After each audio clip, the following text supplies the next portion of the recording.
Welcome to the Sustainable Clinical Medicine podcast. I am your host, Sarah Smith. I am a practicing rural family physician and the charting coach. This is the podcast for physicians and advanced practice providers who are ready to step back from the busyness of their clinical day to share ideas, question everything, and redesign their clinical day. We are redesigning clinical medicine to create sustainable clinical days and create time for our lives outside of medicine.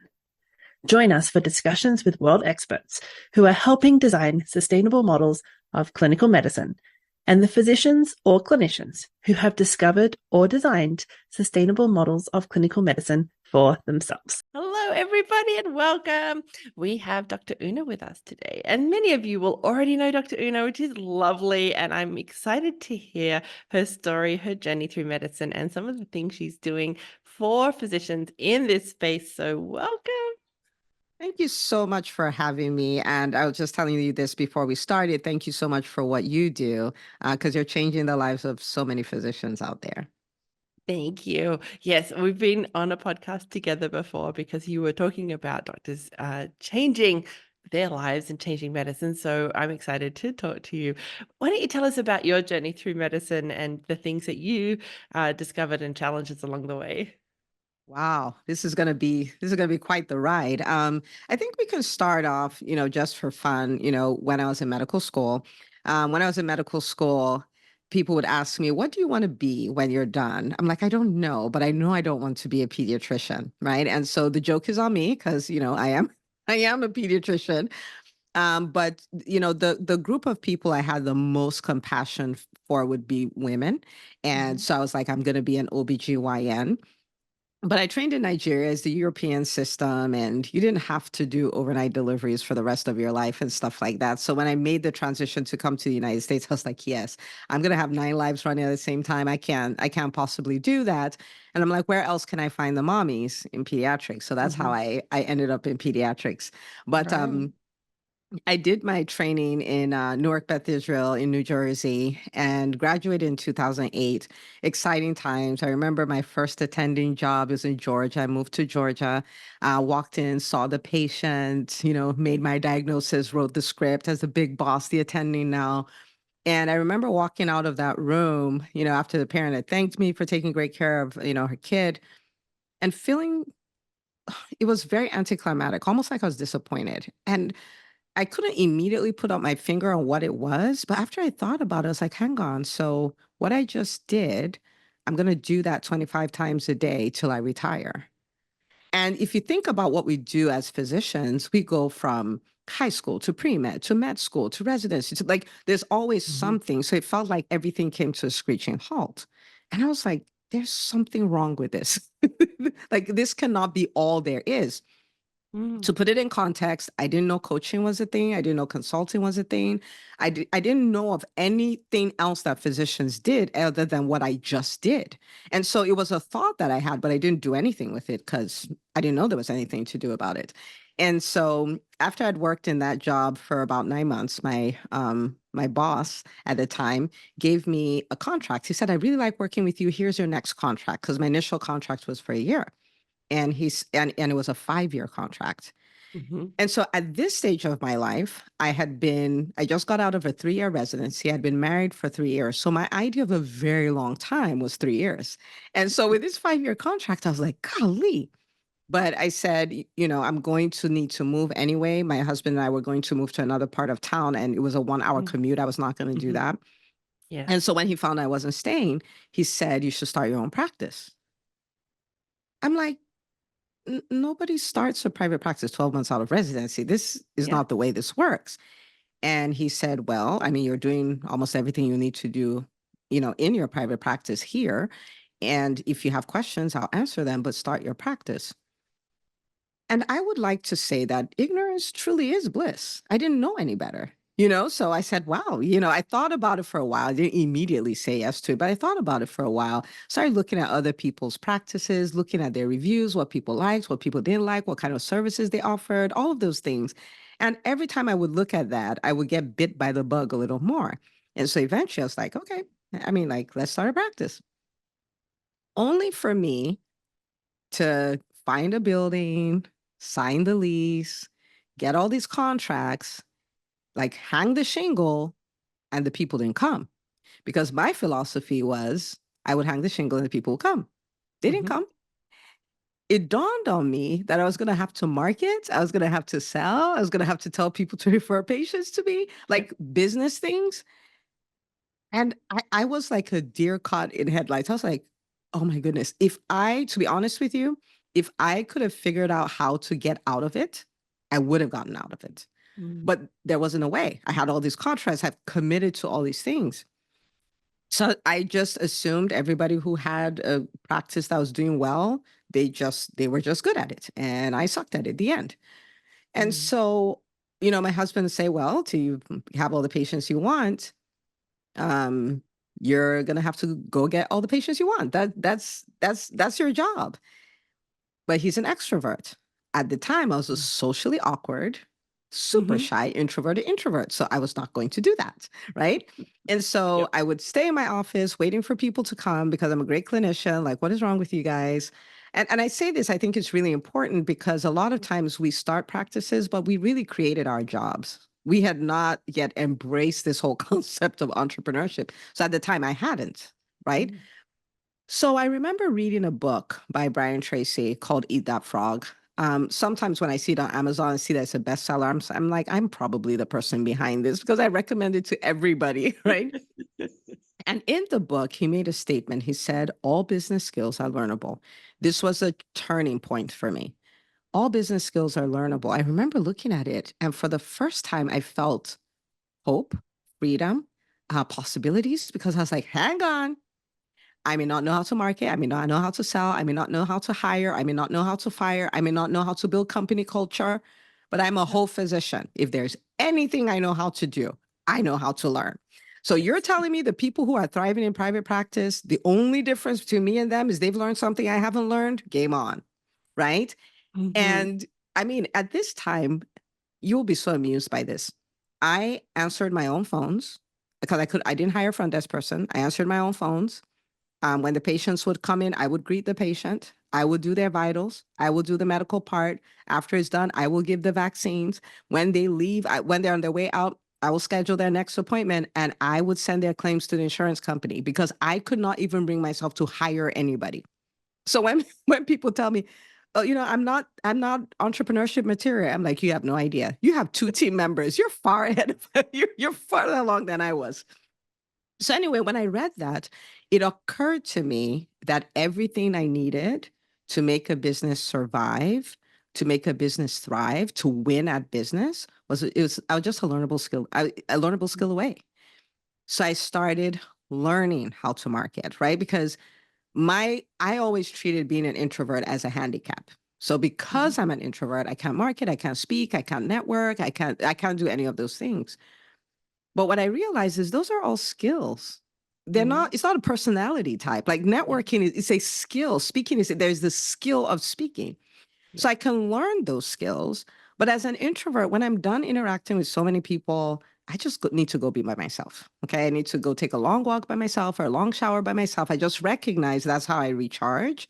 But I do not remove myself from anything because I feel introverts don't do that. So anyway, I started learning to hire, started bringing some team members on. Each one was scary. So I brought on a medical assistant first, then a front desk person. Years later, I brought on a physician. I almost died because I was like, oh my goodness, what's going to happen to my payroll, right? Like it's going to grow by 6 figures, like more than 6 figures. But anyway, so I started learning to hire, started learning to build processes, to build company culture, learn to market, learn to put myself out there. The fear didn't go away, but I just recognized it's a skill, it's a requirement, And I'm so grateful because then the business started working. We started getting patients, started getting busier, became really profitable. And I had this thought that, you know, I probably only wanted to do clinical medicine for about 10 years. I never knew all the things I would want to do, but I kind of felt I would have 9 lives and that's all I can give it. You know what I mean? If I'm going to live out my full potential. So from the beginning, I started building with an exit strategy. Like once I started strategically building with an exit strategy in mind.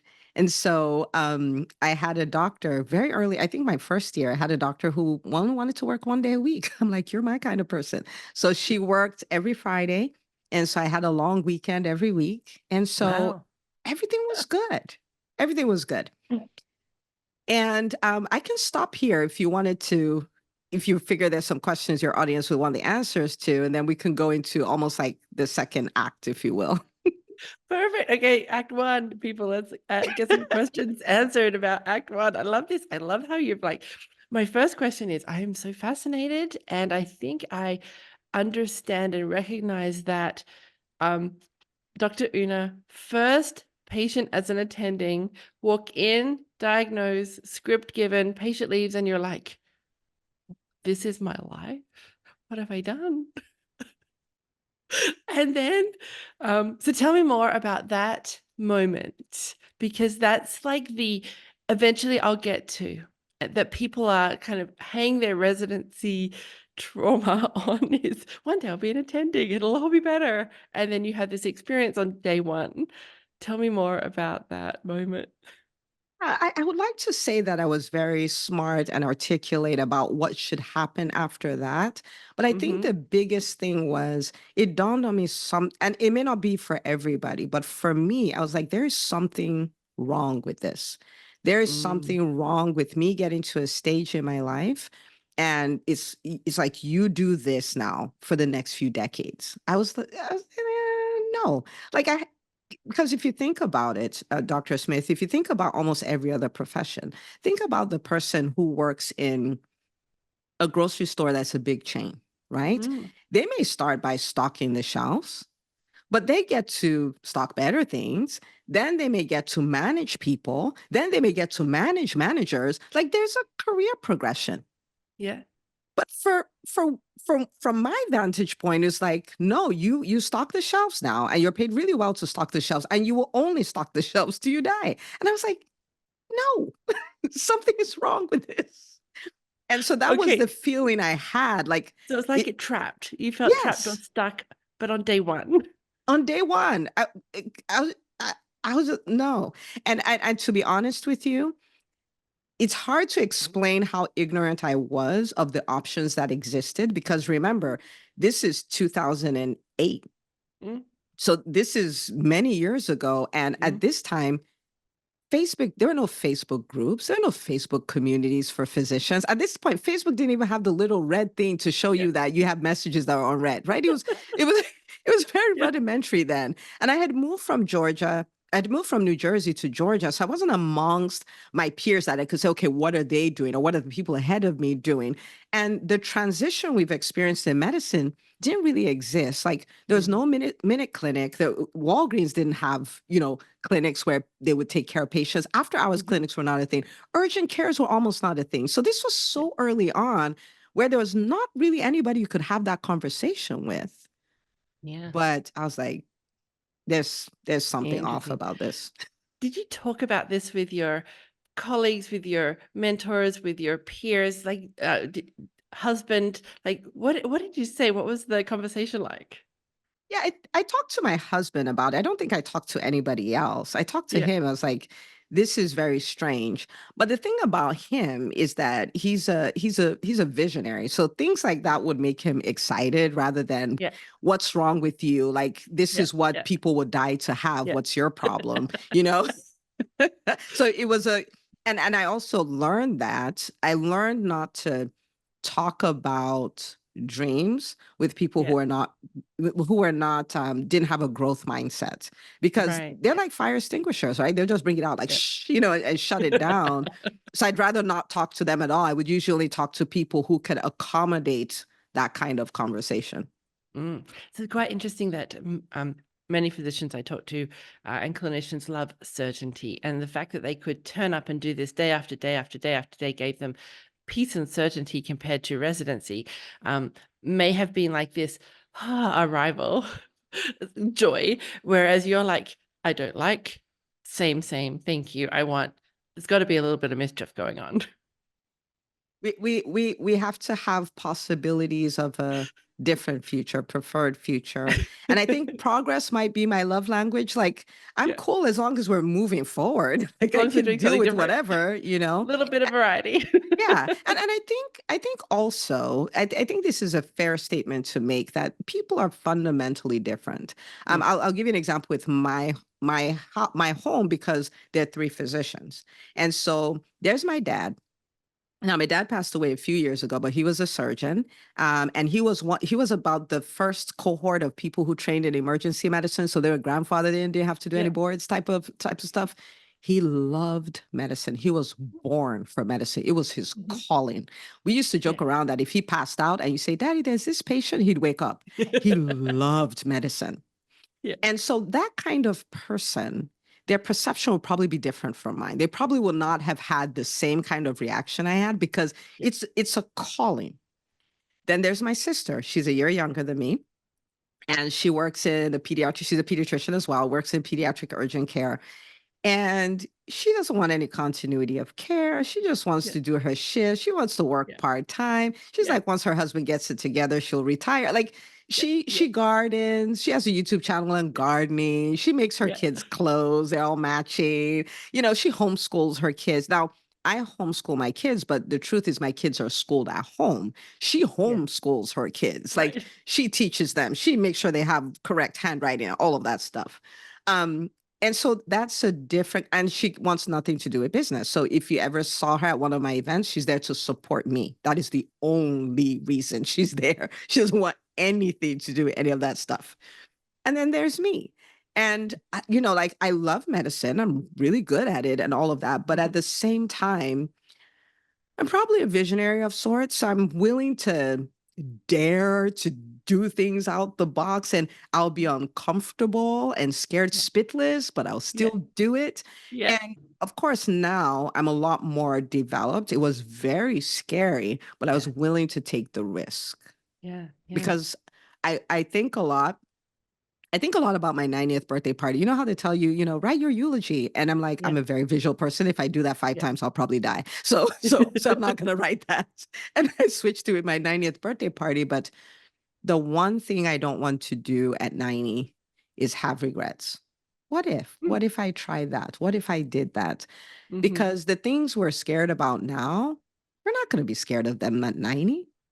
We'll go like, I mean, you could have done, like, really, you could have done that. Mhm. And at 90, we don't have the time or the energy to backtrack and say, let me go do those things.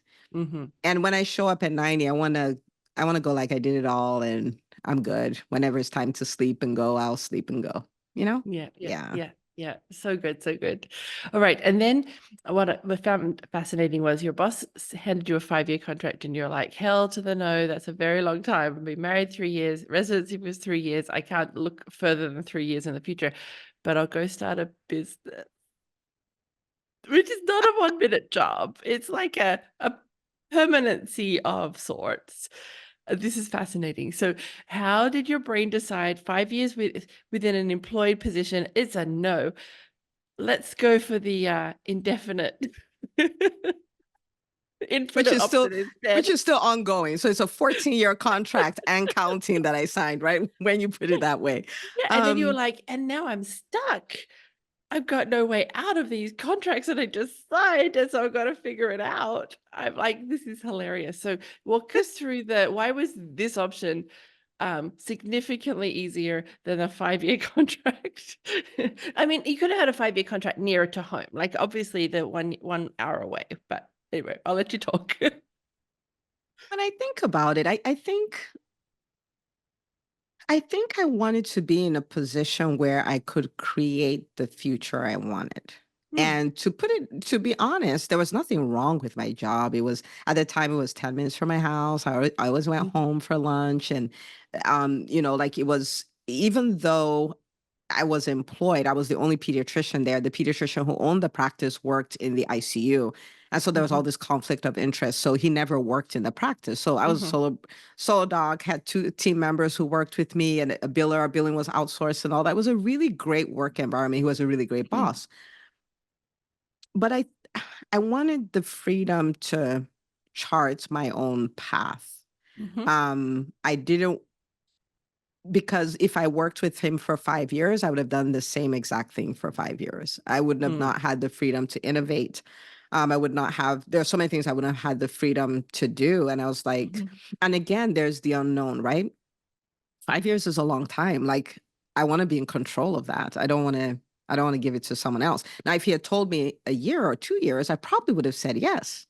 Mm-hmm. And so I don't know. Maybe it's fate that he said 5, and I was like, oh no, there's no way that's happening. But if he said 1 or 2, I probably would have been like, yeah, we can do this for 1 or 2 more years, because the time we were having this conversation, I was about 6 months pregnant.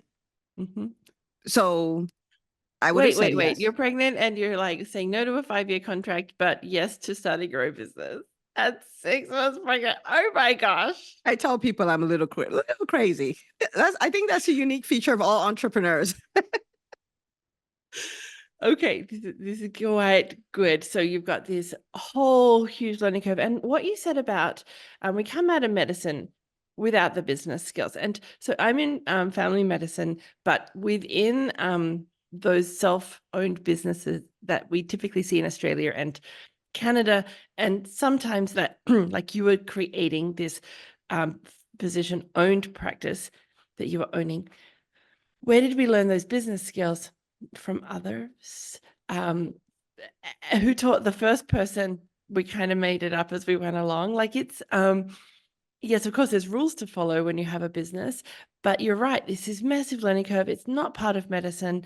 We're expected to kind of figure it out. We could be disastrously bad at it. We could have lots of staff turnover because of culture. Where were you learning your business ideas from? Where was that knowledge coming from? Did you just do it through books? Was there mentors? I think there are a number of things. So I had a doctor who was a mentor. I did some outpatient rotations with her Mm-hmm. in New Jersey. And, here and there I would call her and ask her questions and things like that. Um, so that was one. As an introvert, I didn't do too much of that. Like, I would like to Mm-hmm. say, and I networked, and I didn't do any of that. Yeah. I mean, I was scared spitless of people. Yeah.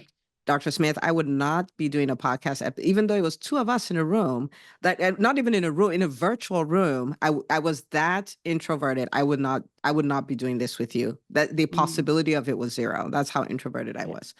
Yeah. Um, I did a lot from books. And so, Right. and I was a Brian Tracy student, if you Yeah. will. I learned a Yeah. lot, like the hiring, the firing, how to Mm. set goals, how to eat those frogs, right? Yeah. Like do the Yeah. uncomfortable things and all of that. I learned a lot from him. Yeah. I learned a lot from Michael Gerber. I didn't follow his work per se, but I Yeah. read E-Myth, the Yeah. E-Myth and the E-Myth Physician, which kind of gave me this whole idea of, how to build businesses you can exit from because it's not your job, you know? Yeah. So I did a lot of learning from books and all of that in the early phases, and they had like audio programs and things like that.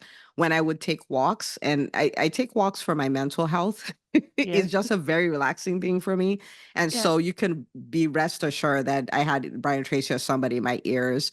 I Great. did a lot of John Maxwell for leadership. Mm-hmm. So I did a lot of those kind of things. And then and the truth is, I didn't know coaching was a thing. I didn't know Yeah. consulting. I had no idea that whole world existed Yeah. until much later, which was actually in Act Two, if you will, when I discovered that, and I was like, you must be kidding. You mean I could trade dollars for somebody's decades of wisdom? What? And I Yes. haven't Yes. stopped since. Yeah, I think we'll move into Act Two because I'm excited to hear how that happened for you. But before we do that, I just had a question about, as the introvert who didn't have patients coming in the door, was your was your networking, or did you pay ads? Like, what was your first kind of steps towards letting people know that you were around and of service? What did you kind of step into on your own before you discovered these other people to help? Oh my goodness. Okay. So I didn't have a choice. And Yeah. so I had to go as a pediatrician, I went to Yeah. OBGYN offices. Yes. Um I wouldn't ask to meet with the physician because Yeah. I was like, I'll just talk to the front desk Yeah. person. The Yeah. day that I can stomach it, I'll ask for the Yeah. office manager. Yeah. And so I did it afraid. And I think Yes. this is a really great question because if you're going to make it, whatever it Yeah. is for you, there are Yeah. many things like you can be afraid and do things. You Yeah. cannot have the full confidence and still do it. And a lot of Yeah. times you put in enough reps, you become great at it and you become more Yeah. comfortable doing it. So I was scared spitless. It was the Yeah. worst part of my day. Yeah. But my husband was like, until you get all the patients you want, your job is to get all the patients you want. That's kind of Yeah. the way it works. And so I did a lot of that. Yeah. And there are a few doctors who are like, "Oh, nice to meet you. We'll send you babies." And I would Yeah. notice maybe there are three or four that sent us a good number of Yeah. babies. And then, but I'll tell you this though, and this is important because this is why your podcast is so important, Dr. Smith. Mhm. I remember sitting in my office one of those days. I was waiting for the patients to come to me because Yeah. I was just like, I cannot bring myself to go talk to anybody Yeah. today. Yeah. And here comes a surgeon. He's a pediatric surgeon. And he comes to my office, which makes no sense because I don't have referrals to give him. You know what I mean? I have like Yeah. three Yeah. Yeah. patients. Yeah. And he walks in, he's like, wow, I'm Dr. So-and-so, nice to meet you. You started a practice. You're bold, like private practice is hard, and all that stuff. I like, yeah. And he said, you know what? When I started my practice, I was scared spitless and I didn't have any patience and all that stuff. But just know that it's going to work. It's going to work Wow. out. And it was a day where I was discouraged. You know what I mean? Yeah. And he just Yeah. walked Yeah. in. He probably spent 5 minutes in my office and left. Yeah. And Yeah. this was 14 years ago. And I Yeah. still remembered because it was the Yeah. lifeline I needed. And so Yeah. for someone listening to this, you know what I'm saying? This is the This is your lifeline they lifeline. needed. It's gonna Yeah. work. Yeah. Yeah. So Yeah. I was scared spitless, but I talked to I had to build that referral base, and Yeah. so I did that. The Yeah. other thing that worked really well for me, and I didn't know it would, was I started asking for reviews. Yeah. And then the more reviews I got, the more when I asked people, how did you find out about us? They're like, oh, I saw your reviews online. I was like, you Yeah. must be kidding, and Yeah. so Yeah. that led to another influx. And then people started telling people, I did not Yeah. run any ads. I was not that sophisticated. Yeah. I tried, I was going to do radio ads, and Yes. the amount of money would have cost me to do that was so ridiculous that I Oh can't yeah. even tell you what the number is. I don't remember because I just It's a deleted lot it of from my money. brain. I was like, that is So much insane. money. Think $7,500 for 30 seconds. Like it's a lot of money to go on a radio.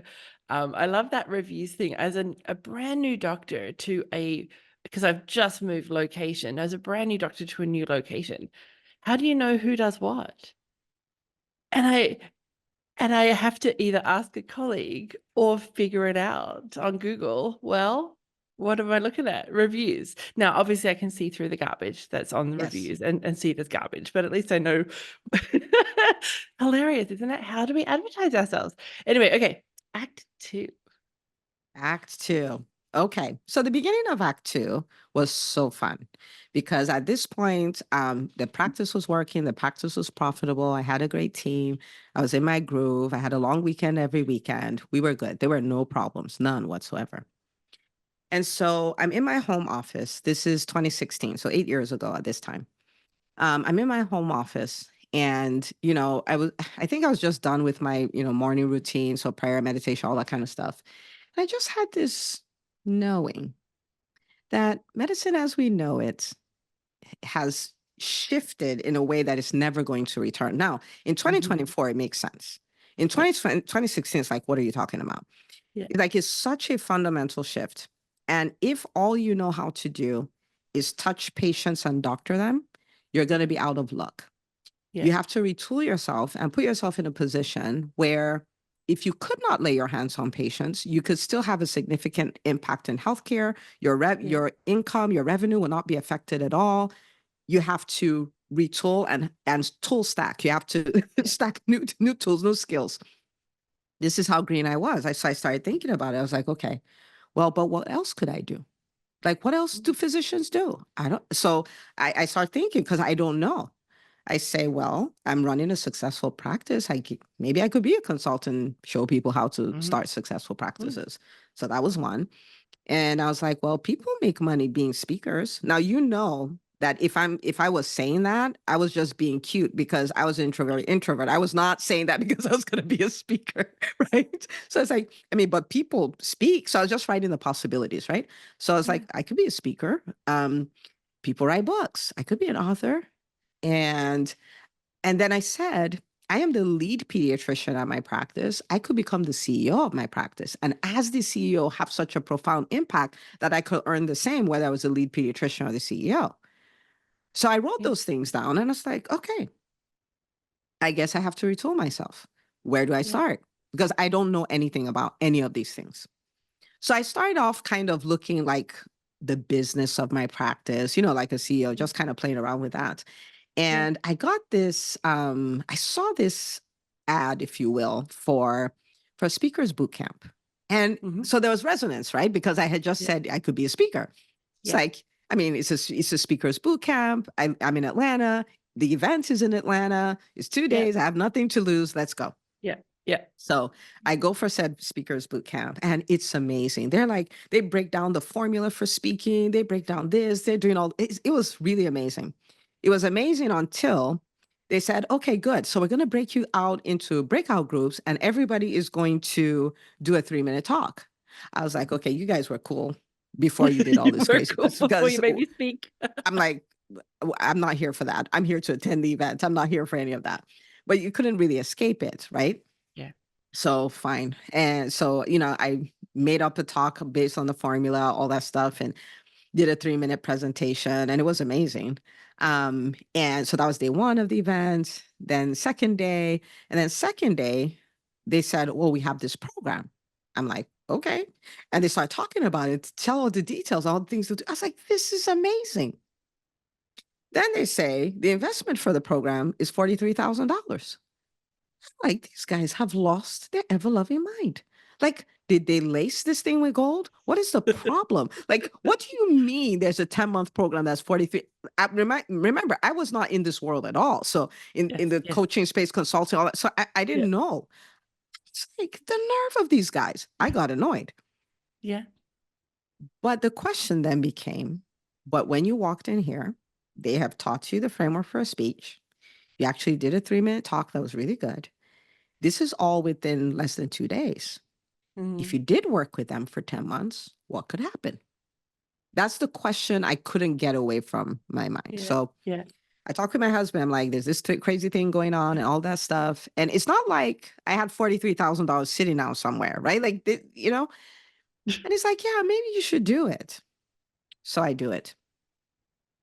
And that exposure to what mentorship and community and the right strategies from people who've been there, done that. I have 72,000 t-shirts, that whole world, it blew my mind, because then I went from this introverted introvert to somebody who could own a stage, who could speak on stage, who could think outside the box. And granted, in the beginning, the people who were at my cohort were flying all over the place and doing all this stuff. I couldn't, because I was still working 4 days a week. I have 4 children, and the 4 days a week does not include the business side of things. But that didn't stop me. I decided I was going to start a Facebook Live show, because I was like, I'm going to practice everything I'm learning. I may not be on a physical stage, but we're going to do it.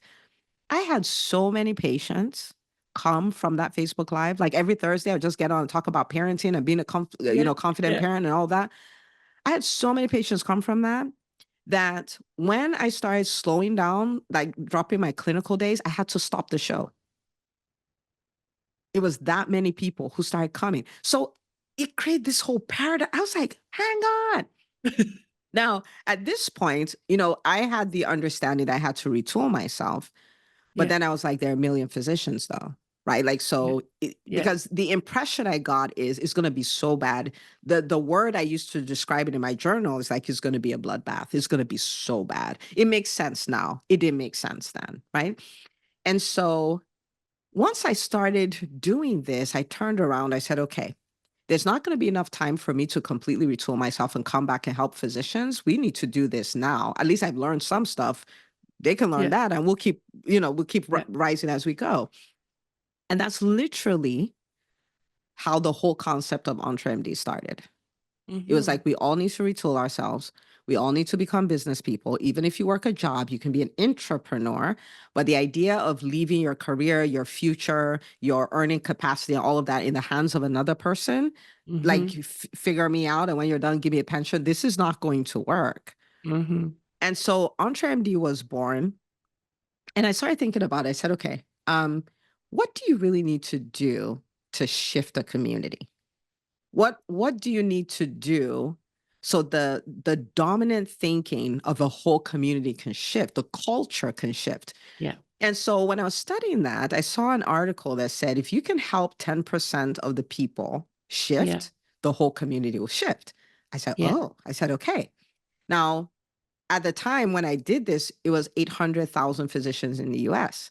And I Yeah. said, okay, if I can help 80,000 physicians, then the whole narrative, like all this doom and gloom and nothing's working, we're all, like we're all victims of, like all of that goes Yeah. away if I can help Mm-hmm. 8,000. Now there's a million. So that number is 100,000 now, but that's where that came from. Yes. And so I was like, okay, this is the mission. We're going to help 100,000 doctors build Yeah. profitable businesses so they have the freedom to live life and practice medicine on their terms. That's literally how that started.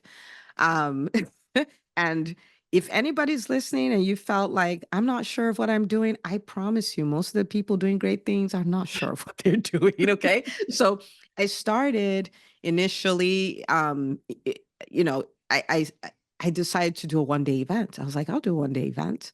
Mm-hmm. All the marketing skills I had in the universe at the time, right, got me 47 people in the room. Okay. 47. And I think it was the tickets were either $47 or $97. It was not a thing, but Yeah. 47 Yeah. people from 9 states. Yeah. And when we did that, EntreMD kind of became legit. Before that I was Yeah. doing some one-on-ones and it became legit. Yeah. And at that event, I had, like my first program was a 12-week program. We called it the Freedom Formula Masterclass. And oh Yes. my goodness, there are 32 doctors or so in it. They got such wild results. I'm talking, Yeah. business revenue growing by 115% in 12 weeks. It was so crazy. Yeah. And then after 12 weeks, I thought they would know that this is not the time to stop. Yeah. And so they're like, okay, bye, Dr. Una. It was so great. I was so confused. I was like, where are you going? Like, we just did all this stuff. There's more stuff to do. That's Yeah. kind of when I decided. I was like, nah, we're never doing a 12-week thing again. I mean, this is entrepreneurship. 12 weeks is, I mean, like, yes, you can get results, but we're Yeah. trying to build a tree here. And so I kept iterating and iterating until in 2020, it was time for our year-long program, which is the Mm-hmm. EntreMD Business School. And wow. And then, we got the opportunity to serve doctors like a year at a time. Some people have Yeah. been in the school ever since it opened. So it's 4 years now. And it's been so beautiful to be in a position to help physicians. So many of them, I mean, there are people who started off as employed physicians and they're like, do you Mm-hmm. think I can start a practice? I'm like, absolutely. Do Mm-hmm. you want to hear my story? Absolutely. And to Yeah. watch them go on to build these practice, multi-million dollar practice is so crazy to see, so we did that and we did the podcast and we've written books. And really this phase of my life is just dedicated, from a career perspective, dedicated to helping physicians. And there's an alternate reality for us. Like what's happening, what's commonplace doesn't have to be. We can have Yeah. a completely different reality. And whatever is your thing, you can do that. If you think about my story, this is just me being true to why I think I'm here, what I think I need to do, why, you know what I mean? And for somebody else, it could be different. For you, it's Mm. for someone, it may be a private practice. Somebody else wants to be a speaker. Somebody else wants to be a consultant. Somebody else wants to, change policy. It doesn't Mm. matter. If you can learn to build a business system around it, then you have the freedom to do it. The money has to work. The math has to math. So it's been quite a ride, and it's just the Yeah. beginning. Yeah, yeah. Thank you. Act two sounds very different and quite amazing. I want to go back to it was brief, but I had 4 children. I'm like, wait a minute, pause. Pediatrician, yes, you're having long weekends. Even that I found fascinating, because you have this pediatrician who comes along and says, I want to work 1 day a week, I want to work Fridays. And you're like, well, that means I don't have to work Fridays. I'm like, most business people would be like, great, now we have 2 doctors on Fridays. Oh no. Oh no, no, no, no. No. I- Tell me it- why. Tell me why it was a no, no, no, no, no. yeah, so a number of reasons. I'm more evolved in my thinking now. So I'll tell you what Yeah. I think now, and then I'll backtrack. Yeah.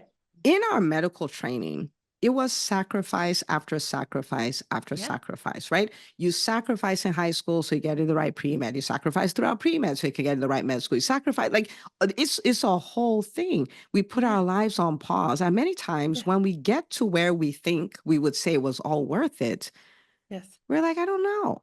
And so when you become an entrepreneur, entrepreneurs do that too. They Yeah. sacrifice and sacrifice and Yeah. Yeah. sacrifice. And Yeah. I'm a big fan of building your dream business and your dream life concurrently. Now, Mm-hmm. you may not have the 2035 version of your dream life right now, but there's a version of it you can have. And so Yeah. maybe, somebody decides, I want to work, I want to be able to take, 7 weeks, 8 weeks of vacation every year. Mm-hmm. But maybe Mm-hmm. right now you can't, but maybe you can Yeah. take Fridays off. You see what I'm saying? Yeah. Like, there's a Yeah. version of it you can live now. Yeah. And I tell people it's not worth it to put your life on hold after we've put it on hold for over a Yeah. decade. At, Yeah. at some point, something has to give.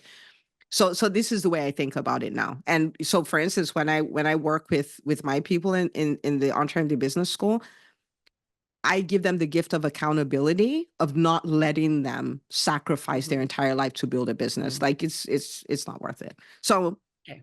but at that time when we started, I did not qualify for loans and stuff like that. Yeah. I did not Yeah. train in the United States, so I had not been around long enough. I did not have credit long enough to be credit Yeah. worthy. Yeah. And so I took a job at the local urgent care, and I would Yeah. work there. I would work 20-hour weeks Right. there in addition Yeah. to my practice. Right. And at that time, I had two little children. I had Yes. a 2-year old and I had a 4-month old when I started the practice. And so for me, I was like, I know maybe I have to give it a year of Yeah. doing things I don't want to do, Yeah. maybe two. Yeah. But after that, I'm going to do what I want to do. I'm going to Yeah. do some version of it and keep going at it till I get there. And so, you know, once the practice could afford to hire Mm-hmm. somebody, anybody for any length Mm-hmm. of time, I brought them on and took the time Mm-hmm. off. Like I was Yeah. like,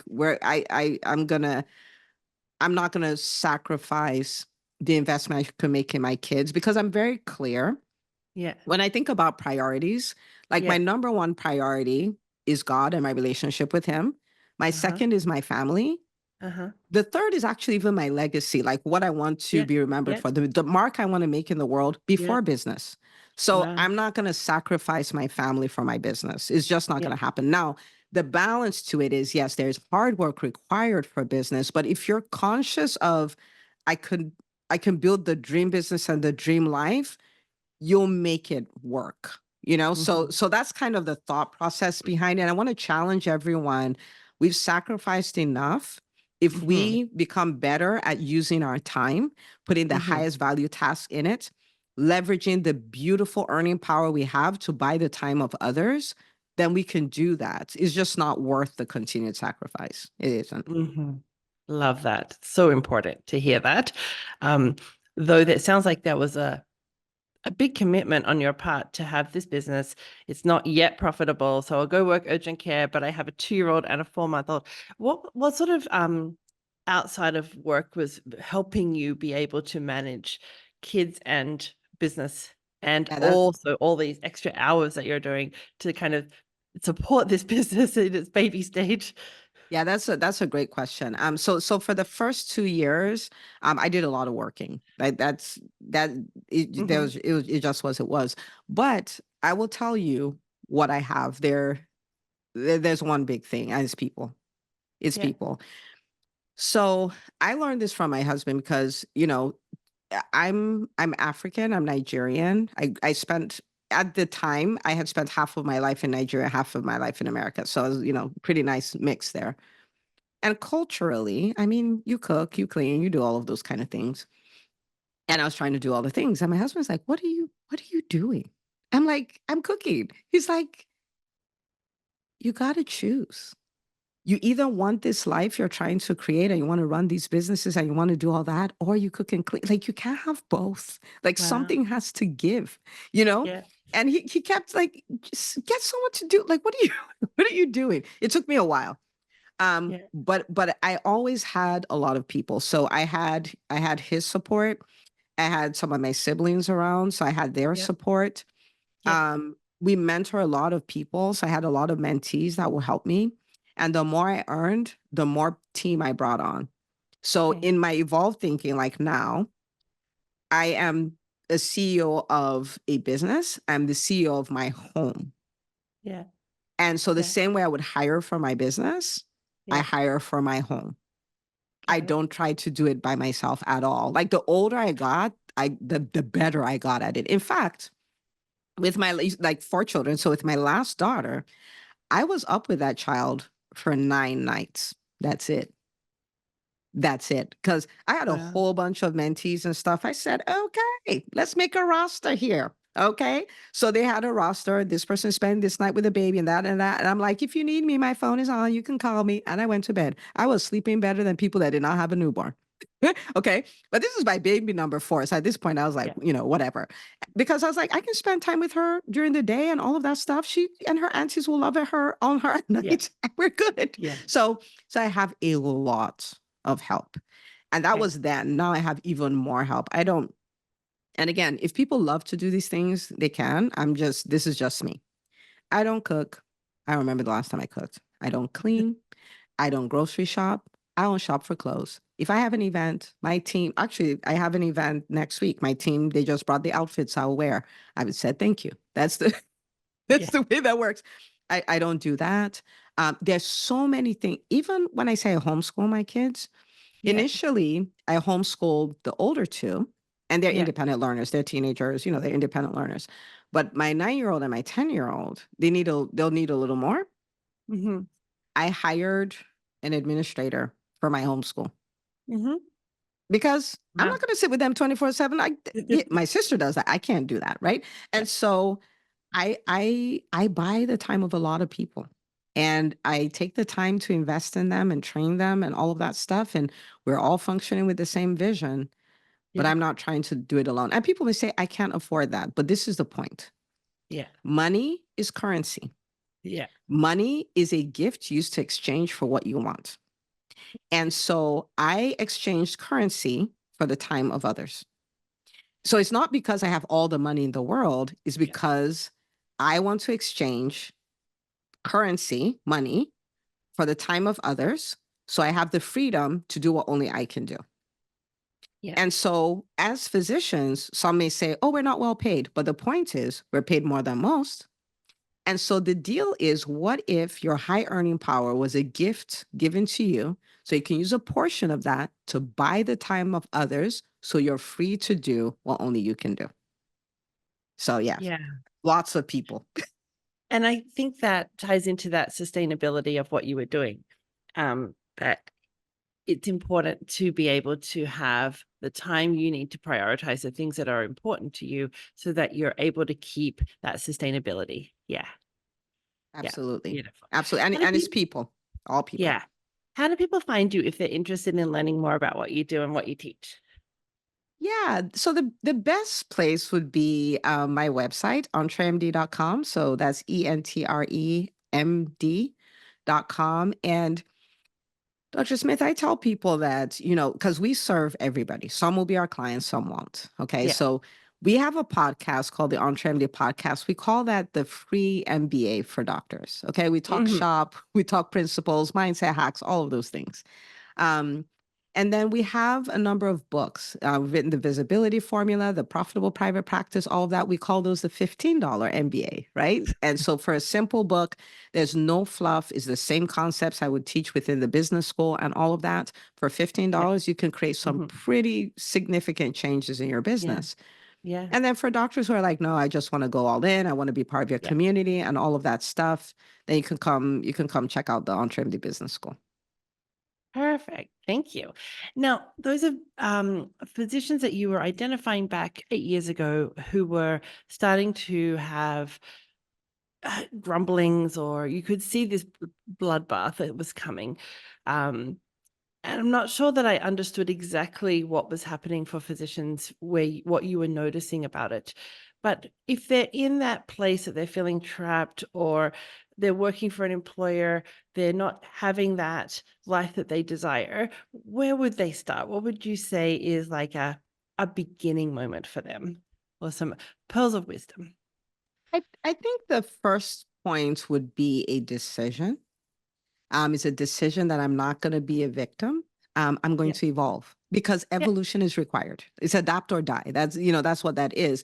It's a decision, because once you make the decision, the actions that need to follow become clearer, they become simpler, and you're willing to do what it takes. So it's the decision that I'm going to evolve. I'm not going to stay the same. I'm going to win. Like, I didn't do all this sacrifice, all this, give up all these years, give up everything to be here. Yeah. It's a decision. I think that's the first thing. And I'll give you two. I'll give you a bonus one. The second one, which is a very powerful principle, is immerse yourself in communities, in books, in podcasts of people who have figured it out. Yeah. Because the physician space is still at a state where most people feel stuck. Like, more people feel stuck than the people who are like, oh, I'm rising above this. I'm not doing that. Yeah. And so in that community, you'll be exposed to the things that will not help you get out. But if you binge on Dr. Smith's podcast, you binge on my podcast, you're reading the books, you're in her program, or you're in the business school, or any of those things, you may not believe any of this. You may not even see that you could possibly do this, but you're around people who are literal vision boards. It's like you're looking at a vision board every time. It's like every time you listen to a podcast episode, it's like you're looking at a vision board. It is only a matter of time. Pre-internet, if somebody put me in Spain, even though I'm not great at learning languages, I would learn Spanish real quick, because the signs are in Spanish, the menus in Spanish, the TV's in Spanish. I will learn it. Why? Immersion. So we cannot stay in the environment where we feel stuck in and rise above it. We find environments where people have risen above it, and we insert ourselves there, and it is only a matter of time, and we become like them. Yeah. That is so good. Thank you for that. I think that is so true for all of us who want to learn, or want to grow, or want to get different than what we have right now. Go find your people, go find the voices that help you, go find that inspiration, go find your way. It's going to be different for you. I thank you so much, Dr. Una, for your journey. I really, really loved this. I can't believe you did this for 4 children, and little ones oh my word, you're inspirational, and I just learned a whole lot more about you. So thank you. All right, Thank everybody. you so much for having me. Thank you. And thank you for what you do. No worry. Thank you for what you do. Have a wonderful rest of your day. Bye, everybody. Thank you for being part of the Sustainable Clinical Medicine podcast. If you'd like to learn more or join us to help you get home with today's work done, go to chartingcoach.ca. There you'll find all the information on the premier Lifetime Access Charting Champions program that is helping physicians get home with today's work done, with all the proven tools, support, and community you need to create time for your life outside of medicine. We would love to see you there. Until next time, thanks for listening.